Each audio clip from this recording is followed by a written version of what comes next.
ఎలాగైనా మళ్ళీ ఆ అమ్మాయి జీవితం బాగు చేయాల్సిన అవసరం నా మీద ఉంది. మరి నీ అబద్ధం వల్లే నా కూతురు జీవితం కూడా నాశనమైంది. దాన్ని ఎవరు సర్దిస్తారు? తుఫాన్లోనైనా ఎదురు వెళ్ళగల ధైర్యం స్వప్నం, కానీ చిన్న గాలి దుమారానికి కూడా ఆ పిల్ల తట్టుకోలేదు. నిజమే, కానీ ఇప్పుడు నేనేం చెయ్యాలి? చేయాల్సింది స్వప్నకు నా మీద అసహ్యం కలిగించాలి. అసహ్యం కలగడానికి ప్రత్యేకించి నేను ఏమీ చేయనక్కర్లేదయ్యా. నీ జీవితం ఇదేని తెలిస్తే చాలు, అదే అసహించుకుంటుంది. నేను మారానని, మరో అమ్మాయి జీవితాన్ని నిలబెట్టని ప్రయత్నిస్తున్నానని తెలిస్తే మళ్ళీ మీ అమ్మాయి నన్ను ప్రేమిస్తుంది. అందుకే ఈ విషయం తెలియకూడదు. అవి మళ్ళీ నన్ను ప్రేమిస్తుంది. అబద్ధాన్ని దాయగలవు, కానీ నిజాన్ని దాయగలవా? స్వప్నం నన్ను కాదని మరొకరిని పెళ్లి చేసుకున్నట్టునే తాగాను. ఇంత జరిగాక స్వప్నకి పెళ్లి చేసుకున్నాను. నేను చేస్తాను, దానికి మీరు సహకరించాలి. స్వప్న హృదయంలో నీకు తప్ప మరొకరి స్థానం లేదయ్యా. అందుకే ఆ స్థానాన్ని స్వప్న హృదయంలో శాశ్వతంగా తుడిచేయాలి. అది జరిగే పని కాదయ్యా. జరుగుతుంది. స్వప్న అబల కాదు. తను ప్రేమించిన వాడు నీతి మాలిన వాడని తెలిసినా, అబద్ధాల కూడని తెలిసినా, పచ్చి చూదగాడని తెలిసినా, వ్యభిచారం తెలిసినా వాడి కోసం పిచ్చిపోయి తలపగలు కొట్టుకునే మనిషి కాదు. పైగా అటువంటి మగాడికి బుద్ధి చెప్పాలనుకునే మనిషి. వాడి కళ్ళ ముందు ఇంకొకరిని పెళ్లి చేసుకుని సుఖంగా జీవిస్తూ తన వ్యక్తిత్వాన్ని నిరూపించుకోవాలనుకున్న ఆడది. స్వప్న విషయం నా బాగా తెలుసు. మీరు నాతో సహకరించారు. స్వప్నం మీ కూతురు. పొరపాటున స్వప్న కన్నీరు పెడితే తుడవటనే తల్లి ఉంది, ఓదార్చడానికి తండ్రి మీరున్నారు. కానీ కల్పన కన్నీరు పెడితే తుడవటానికి ఓదార్చడానికి ఎవరు లేదు. నేను తప్ప. వాళ్ళిద్దరు మీ పెట్టలే అనుకో. ఎవరికి న్యాయం చేస్తారు మీరు ఆలోచించండి. ఎప్పుడు వచ్చావమ్మా? ఎక్కడి నుంచి డాడీ? అదే బీచ్ రిసార్ట్ నుంచి. బీచ్ రిసార్టా? అక్కడికి ఎప్పుడు వెళ్ళాను? అదేమిటమ్మా, ఇప్పుడేగా నిన్ను అభిని రిసార్ట్ లో చూసొచ్చాను. అభియా? ఆయన ఢిల్లీలో ఉన్నారు డాడీ. ఆయన ఢిల్లీ వెళ్ళి 3 రోజులైంది. నో నో, ఢిల్లీ ఏమిటమ్మా ఢిల్లీ? అయ్యయ్యో, ఇప్పుడే నా కళ్ళలో కనపడుతున్నాడు రిసార్ట్ లో.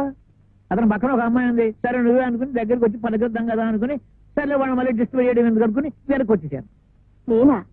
నేను ఎక్కడికి వెళ్ళలేదు డాడీ. నువ్వు వెళ్ళలేదా? మరి అభి పక్కన కూర్చున్న అమ్మాయి ఎవరు? ఎక్కడికి? స్వర్గానికి. I'm sorry. సారీయా? అవును, నువ్వు ఒకందుకు నాతో చిందులు వేశావు, నేను ఒకందుకు నీతో తాళం వేశాను. అంటే ఇంతసేపు నాతో ఆడింది పాడింది నాటకమా? నువ్వు కావాలి కావాలని కోరుకున్నందుకు నువ్వు నన్ను కోరుకుంటున్నావు అనుకున్నాను. కానీ నన్ను కాదని వెళ్ళిపోతే నేనెటువంటి దాన్నో నీకు తెలియదు. నేను కోరుకున్న సుఖం దక్కకపోతే నేనెవ్వరిని సుఖంగా ఉండనివ్వను. Mind it.